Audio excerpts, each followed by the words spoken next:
Ben Morris decides to make Detroit City his home for the next couple seasons after signing a contract extension yesterday. And the league has announced its top teams, and two of Detroit City's players are on it. This and more coming up on the Musings right here next.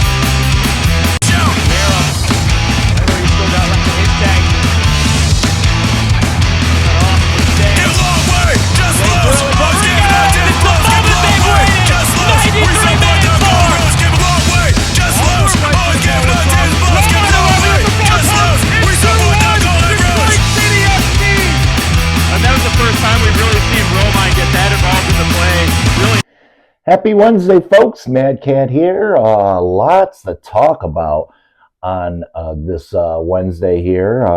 So back with the Musings once more. First off, let's get with some Detroit City news. Starting off with Ben Morris, the city legend, has inked a 2-year extension on his contract with an option year for 2027. He will be able to play for Le Rouge up until 2026, as I mentioned, the option for 2027. Ben scored 10 goals last year for Detroit City, as he tied with one Maxi Rodriguez for that mark. So Ben is back in the fold with Detroit City for the next couple years, and the last couple years probably at Keyworth Stadium, heading into the new venue in Corktown. The USL announced today as well their first and second all-league teams for 2024. Congratulations goes out to both Maxi Rodriguez and Devin Amu-Mensah. Maxi named to the first team as a midfielder, and Devin named to the second team on defense. So congratulations to both those players. Their accomplishments were well recognized by the league. So good news all the way around for Detroit City's brethren here.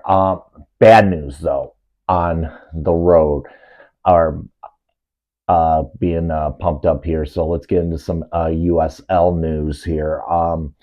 It was reported last night on Twitter and confirmed this morning that Memphis 901 will not be playing in the USL Championship next year.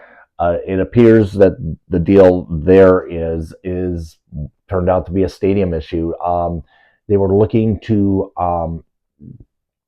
build a new stadium around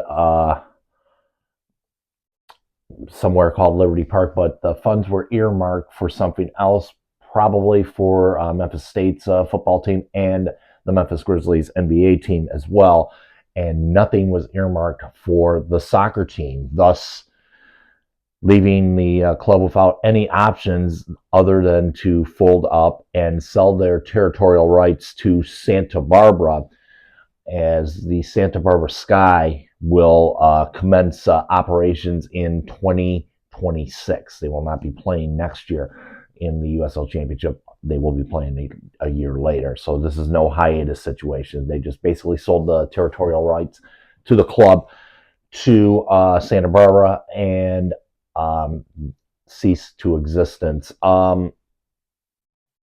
Pretty much a sad day as far as that goes for them. Trying to get to a statement that was released by the club here, but not to mention the history, though, with Memphis obviously has been a not too good of one for Detroit City, shall we say. They lost their first playoff game there back in 2022. I'm trying to look back at their post history against them. Their most recent loss, head to head, they have They have drawn 3 times and lost twice. Both those draws coming at Keyworth Stadium, April 2nd of 2022, and on September 2nd of this year. So those were the only 2 draws that these 2 clubs have had with each other, or 3 draws. There was 3 draws, wasn't there? Yeah, a 0-0 draw this year. 2020, June 17th. Anywho, the one loss that they had was in the playoffs, a 3-1 loss to Ben Pierman's side back in 2022, October 28th there. But as far as the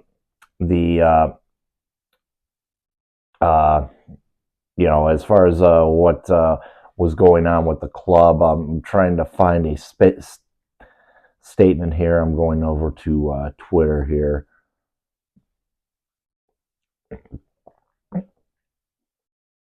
And so, and here is the statement from them.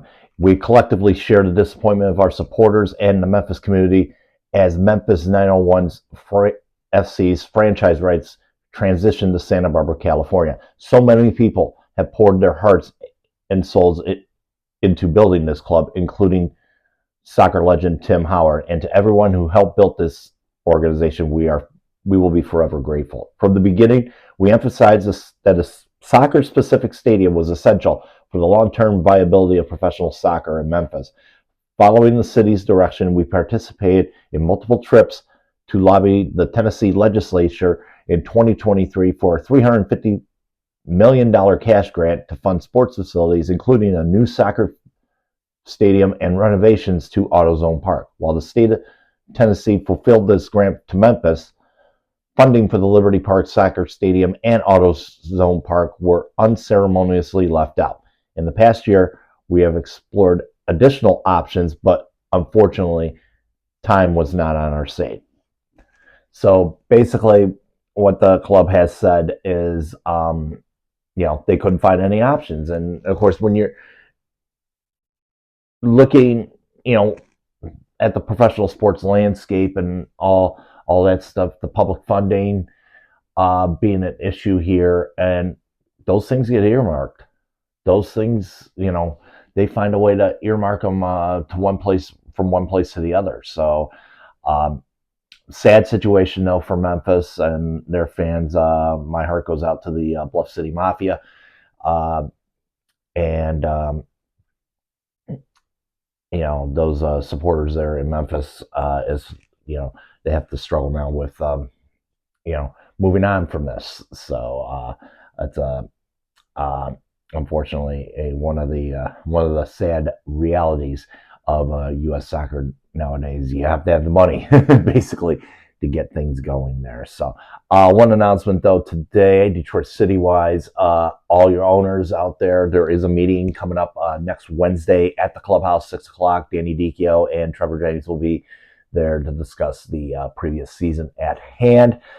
I plan on being there. We'll be doing musings from there on next Wednesday, as far as that goes. So other USL news, Sacramento will be building a new stadium themselves. They released a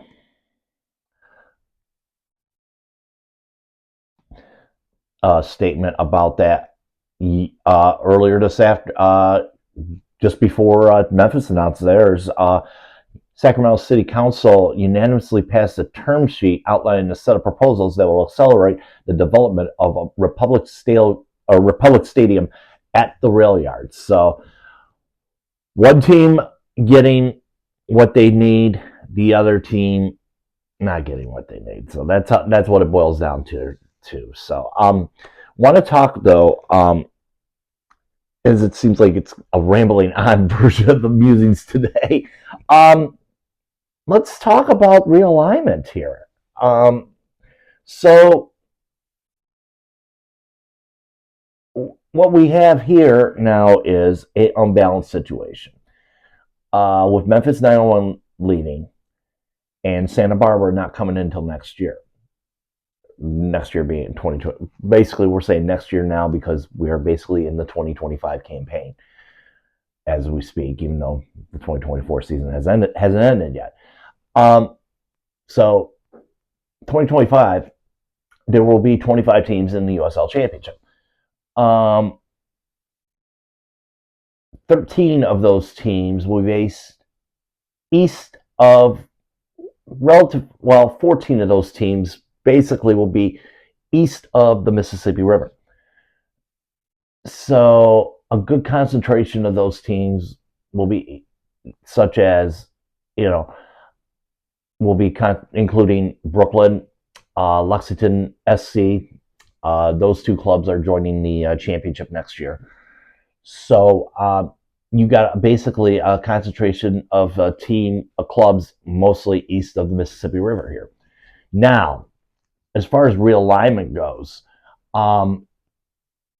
in order to have either way, you're going to have an unbalanced league because now with Memphis going, and even with the two teams coming into the East, Birmingham Legion was more than likely being the odd man out here, probably going into the Western Conference due to proximity there. Now, a case could be said for Louisville, with them and Lexington being in the same state, in the same time zone and all that stuff. That's not going to be the case there. They've got too many rivalries going for themselves. Obviously, one with Indy. Pittsburgh being another one. Detroit's starting to become a rivalry with them. So they got a lot of proximity within the East. It would be impossible for them to drop those rivalries to one-offs and end up, even if it was for a season. And the balance of the league would probably be, it'd probably be skewed towards that because they probably would dominate the Western Conference if they were moved over there. So, no, but the logistical choice here is probably Birmingham Legion moving to the West. Still, we would have to give them 12 in the West. Still, we would have 13 teams in the East with Brooklyn and Lexington coming in. So, as far as the realignment goes, that's probably how I see it. I don't know what's going to happen. Obviously, nobody knows what's going on before USL will finalize who's going to be where for 2025. We've been running a 12-team 12 team per conference format for the last couple seasons, especially with all the teams leaving from the MLS2 sides into MLS Next Pro. So we've been running that 12-team scenario for the last couple of years. I think 1 year we had FC Tulsa that was originally in the Eastern Conference. If I remember correctly, 23 they moved to the Western Conference, and then in 2024 Memphis 901 moved into the Western Conference as well. They were in the Eastern Conference last year too. So so I mean you have that scenario there. So I mean, the way I'm looking at it, if the USL were going to keep the 12 deal, it might mean one less Western Conference opponent that we would have to play in competition next year. But that's a scenario that's out there. There's plenty of scenarios, including three division scenarios, 4 division scenarios. There's all kinds of scenarios out there. Nothing is finalized until the USL decides what they're going to do in the long run. So that's where we stand there as far as realignment goes going into the 2025 season and possibly beyond, because we got teams coming in. Well, we got now Santa Barbara coming in 2026, which should balance things out in there. But you also got clubs coming in like from Jacksonville and Iowa, also to I wouldn't say muddy the waters a bit. Now, Jägermeister Cup might come into play here because there have been talks about that, reducing the schedule, to allow that to be part of the part of the scheduling in 2025. Scheduling the 12 League One teams in that competition as well. So we don't know, and of course we also have to take, in fact, now U.S. Open Cup. We're one of the top 8 teams in the league. So possibility there where Detroit City FC would actually move into the round of 32 of that competition. So we shall see that. That's based on last year's findings. We don't know what MLS is going to do next year as far as this this Open Cup goes. We all know the debacle that occurred last year with them not participating in it, and now with the Club World Cup on top of things, and they're making a mockery of that as well, because some certain club with some certain superstar bowed out of the first round of their playoff on Saturday night as well. So, without naming any names, so that's a mess there. But we'll figure out that mess as we go along when we hear more about that. So, as I mentioned, meeting next Saturday or next Wednesday at the clubhouse for those owners out there. 6 o'clock. As I mentioned, Danny Dicio and Trevor James will be speaking about the 2024 season.